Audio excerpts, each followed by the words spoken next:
Oh, sorry, I didn't see you there. I was only shredding on my air guitar, but today we're talking about the drift tax.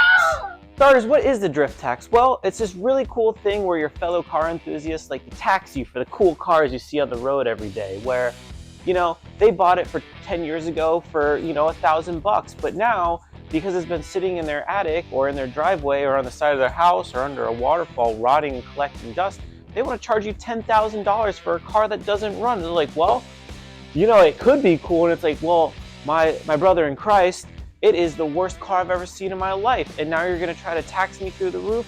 That is the drift tax. Now, even cars that aren't meant for drifting get the drift tax, or it's just a cool car because you're just like, well, I'm not going to take it drifting, I'm not going to take it racing, but I really like that STI, but because it's an enthusiast car, there's an aftermarket, there's always going to be some sort of tax that you're going to have to pay just to get your foot in the door into one of these vehicles.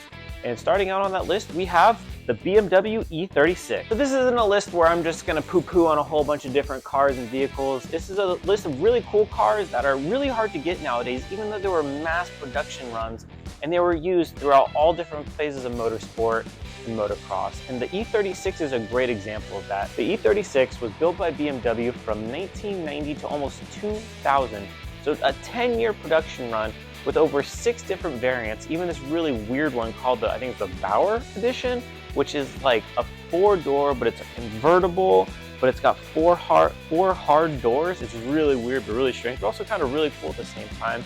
But the pinnacle of all this being the M3 edition, which is gonna be a 3.2-liter V6 manual car, which sounds awesome on paper. But these cars honestly are not aging well at all. These cars are turning into drift cars like Adam LZ, Jimmy Oaks, Colette, Grant, all these guys are getting these clapped out E36s because that's all that's really left of them. If you really want to get like a pristine good one where all the buttons work and the air conditioner works, you're really shelling out some money.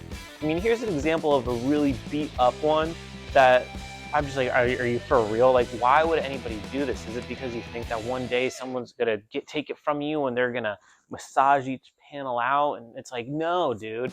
Someone's gonna throw on some tire rod extensions, give it as much camber as possible, and just absolutely send that thing and gut the interior. It's like, great, it runs, but bro, what are we doing here? It's almost sad because it's almost like they're gatekeeping drifting or gatekeeping autocross or gatekeeping motocross, whatever. It's just unfair. It's unfair to owners out there. And it's like, well, the BMW E36 was a great car, but now it's, it can only live in infamy because nobody can afford it, and the ones that are worthwhile just aren't worth getting. So, up next, we got the Nissan 240SX, which by far is one of the coolest cars you can possibly buy, but that is so well known and well loved that these cars are just astronomical in value. Here's another absolutely clapped out one that somebody wants like $8,000 for, and you're just like, what are you talking about? There's probably rusted out floor panels, there's cockroaches, there's probably lost tools in the engine. You're just like, what planet do you live on, brother? This is not, nobody wants this. The only people who want this are the ones that want it crashed and just sell it. You can't be so upside down in this car that you just don't want to let it go, dude. It's crazy, but there are also a ton of these things made, and I'm assuming all the good ones are kept in garages. I actually know one of my friend's dads has had one sitting in his carport for years, since high school, and I'm in my mid-30s at this point. I think it's still there, and it's still a good one. I believe it's a white S13, and that thing is sick. I mean, a bunch of my friends have had these, and everybody seems to want one. From the S13, 14, 15, which we didn't get in America, and then we've got the 240SX, which has been in production for, God, years, which we did get in America, and it's great, it's fantastic, it's cool, and I would love to get one, but they're unobtainium because I'm not gonna spend $20,000 to completely gut a car and redo it. That's just, it's not what we do here on this channel. We're still getting our beaks wet with doing the brakes and everything. To get one that, what are you gonna do, daily it? It's at this point, these cars are getting turned into drift missiles. These are getting sent into walls. These are, they're getting LS swapped and they're taking them down drag strips. This is the do-all, be-all of cars. If you really want to get into the drifting area and the motocross area, I mean, you want to look for a 240. Like the aftermarket is insane. The Wisefab kits are so good. I mean, there you can use parts from the S15 to the S13 and vice versa, and transmissions, and it's just a freaking amazing car. And I want one so bad, but they're getting gate kept. I think at this point in time, like, I mean, the FRS, BRZ, the GT86, not the GR86, like that platform that was just across 3 manufacturers is, I think, the new age 240. And once they kind of figure out that chassis, which I think it might be a lot smaller in comparison, but once they get it figured out and dialed in, I mean, those are going to be great drift cars. I mean, well, once again, they've got to come down in value, but the used car market's crazy. And if you want a crashed one, like I said, people want them crashed. It's the drift tax all over again. Next up is a car you probably made fun of in high school because you thought saying things were cool, and now you're just like, oh, I was just a big old dork. But it's Mia and Tia, the MX5 Miata, our favorite cars from Cars. They're so good. They're so versatile. Once again, like, everybody's throwing LS swaps, or they're K-swapping them, or electrifying them. I mean, I saw one on eBay that was like $30,000 that was just absolutely beautiful. It was an NB Miata, and just absolutely stunning. These cars look so good, but once again, it's like you get down to the, I just want one I could throw into a wall, but they still want $5,000–6,000 for it. It's like, it's missing everything. It's more of a hassle to get it running than it would be to just buy a more expensive one and just, start with something fresh. But just getting into one of these, man, it's gonna be rough because it has a small engine. I believe it's like a 1.6 liter engine or 1.8 liter that really just isn't pushing out enough power to really get it to drift the way you want to. So you gotta upgrade, you gotta turbo it, you gotta gut it, you gotta have some kind of mechanical experience to get one of these things up to par. I mean, you can buy a Megasport kit, which is the ECU upgrade, so you have full compatibility or tunability of the entire car. But man, that's a lot of money to put into a clapped out beater, you know what I mean? But even in a clapped out beater, there is something special about the Miatas, the MX5s. One of my good buddies has one, and it's cool. It's super sick. He's actually autocrossed it before, and I absolutely made fun of him for it. But that's just me as a person. But in reality, it's a cool car, man. There's nothing like putting the top down. You got your manual transmission. You got some tunes going. That sounds pretty cool to me. Next, you have a car that it absolutely lives up to the hype. And I'm not talking about the Evo 10. I'm talking about the Evo 1 through Evo 9, which half of them, I mean, 3/4 of them, we didn't even get in America, which is a crime in itself because these cars are so spicy when they're done right. I remember when I was in high school, I got to ride in like a fully built Evo 9. And dude, that was the first time I think I was ever like thrown back into a car and just was like, how is this legal, and what am I doing in the backseat of this car? Because I honestly probably didn't even know this person, and I was just like, you gotta take me for a ride. He's like, yeah, let's go, and absolutely sent it probably down a neighborhood, and I was like, I am scared. I'm just scared right now. They absolutely live up to the hype, and what's cool about the Evos is they're not giant cars, because they did the World Rally series, and they were working with Gallants to begin with, when the Gallant is like a long sedan, but the Evos, they're like just a foot or so shorter, and they're just so nimble and so fast, and they still have that like small, fun, interesting car experience that when you're in them, you're just like, there's not a lot to this, but man, it's got a lot of spirit and a lot of heart. It's got a lot of feedback, and they're good cars. But unfortunately, like I don't want to say they're bad engines, because that's definitely not the right term for it. I just think they're a little bit more temperamental, and if you don't really know what you're doing, you might get yourself into a really bad spot at the 4G63, which is, can be amazing, but is temperamental. It's the same thing as a Subaru. It's like, it can be amazing, but it is temperamental, because I swear if I see one more person say it's fully stock, but they have a short intake, they've got full exhaust, they've got coilovers, and they're not tuned, and you're just, I know tunes have nothing to do with coilovers, but like, at least stock. And I'm like, bro, no, it's not. It is not stock at all. You're not taking care of this car, and you're like, I don't want to say you know what you're doing, but man, you're really hurting that thing in the long run, because, you're banging gears and you're just treating it like garbage. And unfortunately, this car, I think the Evo is really one of those that you're just like, man, this thing lives up to the hype. but there's not a lot left. I mean, the Evo 10 gets a bad rap. I just think it's a really far departure from the Evo 9, and I kind of feel the same way about the new WRX, the VB version. I mean, I'm sure it's a great car, but like compared to the VA and the WRX before it, it doesn't do it for me, and it's hard.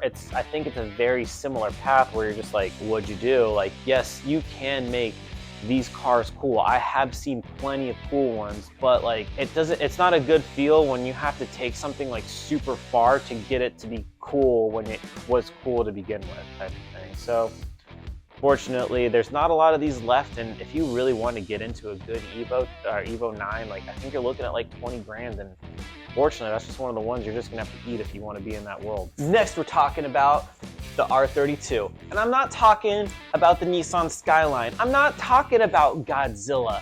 I'm not talking about the Godzilla that has a weird fetish with little kids. I'm talking about the Volkswagen R32, one of the coolest cars in my opinion. And you know, I got a lot of opinions on a lot of things, and that's hopefully why you're subscribed. But the R32 is incredible. It's based on the Mark IV Golf, which has a very special place in my heart. I think I've had like 2 of them, which, you know, is a lot for cars, but not compared to some people. But either way, they're amazing cars, and they're super fun. They're super moddable. I think if you've had a Mark IV Golf, you've taken it to the moon and back, because you can do coilovers, you can do body kits, you can do engine swaps. Like, they came with a bunch of different engines. The Golf GTI has the VR6 or the 1.8 liter turbo, which are both amazing engines. I have a VR6 in my Volkswagen Atlas, like, but then you take a VR6 and you put it into an all-wheel drive Golf, and it is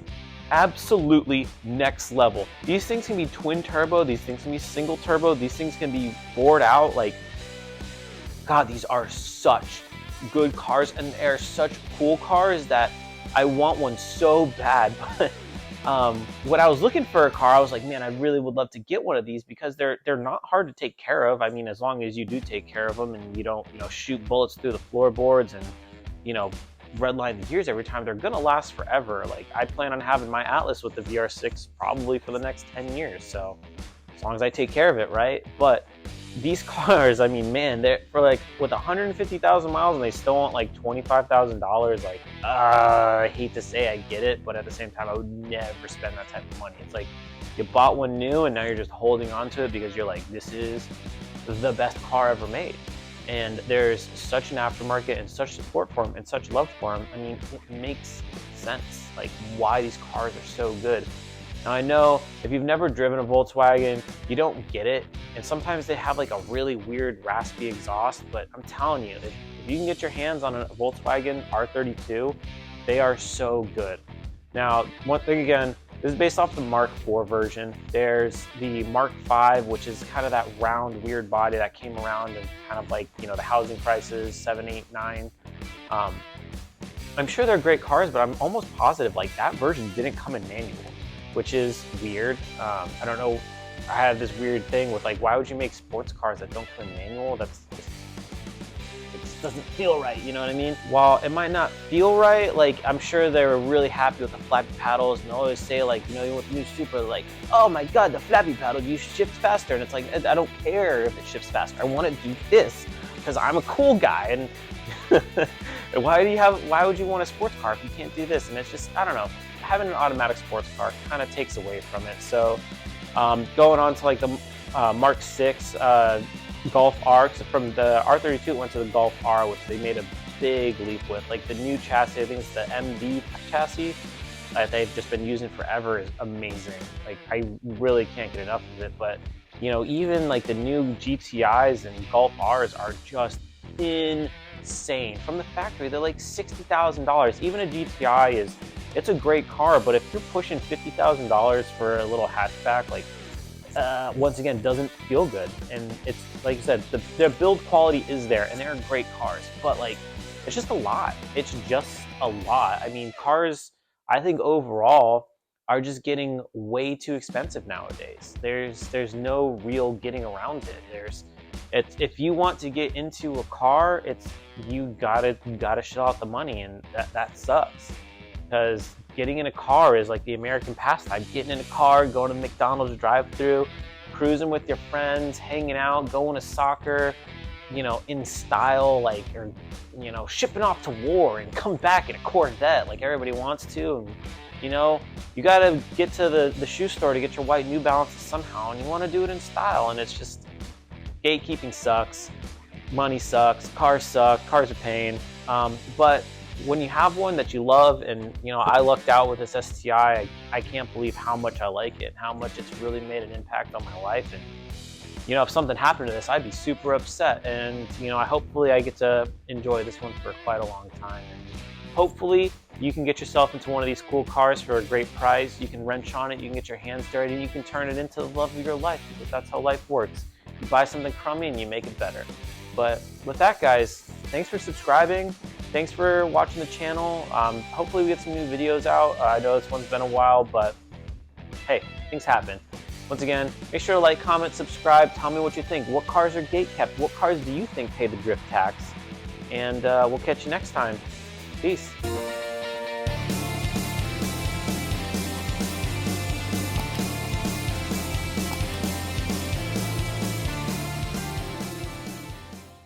What's worse than your friends taxing you? The government taxing you.